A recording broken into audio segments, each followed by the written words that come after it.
So let us discuss about another important topic, parallel plate capacitor. We have seen that capacitance of a capacitor is a ratio of Q by V, and this is independent.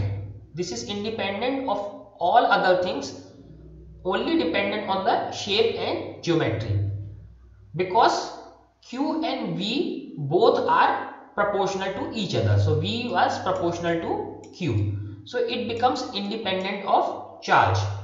So it is just a ratio. Now let us see the case of a parallel plate capacitor.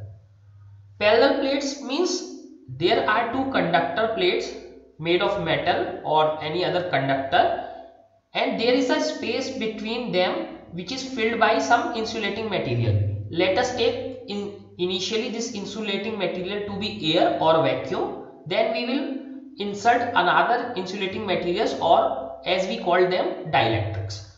So two large plane parallel, these are two large means large in comparison to their distance. Suppose if this distance is d, so their area A is much greater than the distance square between them. So let us say if the distance is 1 millimeter, okay, then the area must be much, this is distance, not millimeter square, this is millimeter. So this distance square is 1 millimeter square, okay. So the area must be greater than 1 millimeter square. So if we take an area of 1 centimeter square, so that is much greater, about 100 times. So area is much greater than the distance between them, square of that. Now these are separated by some distance d. Area A is A, hence we are calling it large, and these are plane and parallel to each other. These two plates are parallel, large and plane. So these are also conducting. So these are the special things about these plates. So these are plane, large and parallel. That's why it is called parallel plate capacitor, and separated by a small distance d. Now we have connected this to a battery. So let us see if we have connected this to a battery, and there will be a charge. So let us connect it to a positive terminal, and let us connect to be a negative terminal. So this is negative, this is positive. So as soon as we connect this to a battery, and since there is a medium which is not conducting, so charge cannot flow through, so this plate will become positive. As you can see, this plate become positive and this plate becomes negative. So let us remove our battery. So now it has become charged. This capacitor has become charged. Lower side is negatively charged, upper side is positively charged. And as you know, with the area, since we are taking area, so there is a surface charge density associated. So the medium between them is vacuum. We have taken medium to be vacuum or air. We will see the effect of dielectric later, or any other insulating material.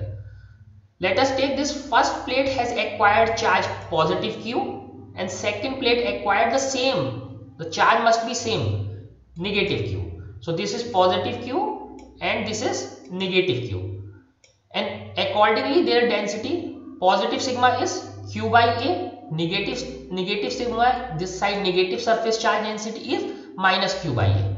This is minus Q by A, this is Q by A. This is the surface charge density, charge per unit area. So now we are all set up. So we have seen that upper plate is positively charged while lower plate is negatively charged. This has a surface charge density rho, sigma. This has surface charge density minus sigma, and there is a vacuum in between them. Now let us see how the electric field works in three regions. So we have three regions. This is region first. Region first is above this plate, first plate. Region 2 is below this second plate, and region third is in between these two plates. So there are three regions. First above first plate, second below second plate, and third. There are three regions. Why did we not take this region or this region? Because we are taking this to be very large, and we are going to use, if you go back to the Gauss law, we are going to use where we discussed the infinite plane sheet. So we are considering these sheets to be large enough, or we can consider them infinite. So that's why we are not taking the region here or here, here or here. So we are not taking, because we are considering them to be infinitely large. So now only three regions is region 1, region 2 and region 3. So let us see what happens in region first. So again, let us take a small area here. This is a small area. So what happened? So from Gauss law, the electric field, again we look for the expression of Gauss law. For a infinitely plane conductor, electric field was simply charge density upon 2 epsilon naught. So for this positive plate, this is the field lines would be outside. For positive plate, this field lines would be outside from this area. So the electric field is simply sigma upon 2 epsilon naught because of this positive plate. But at the same time, you see just below it there is a negative plate, and distance between them is much smaller. This is very small. So because of this negative plate, this has a negative charge density, electric field lines must be going inside as well. So because of this, there is a negative electric field. This is sigma minus sigma upon 2 epsilon naught, charge density upon 2 epsilon naught. Because of this, because the distance between them is very small, these are very near. So if you calculate it, it becomes 0. It is also clear, if you see the field lines are going outside is equal to field line coming inside, because for negative charges field lines must come inside, for positive charges it must go outside. So again this is 0. For region first it is 0. Okay, so field lines going out is equal to field lines coming in. For region first it is 0. Now let us see what happens in region 2. Again take a small area. Now for this plate 2, let me remove this 2.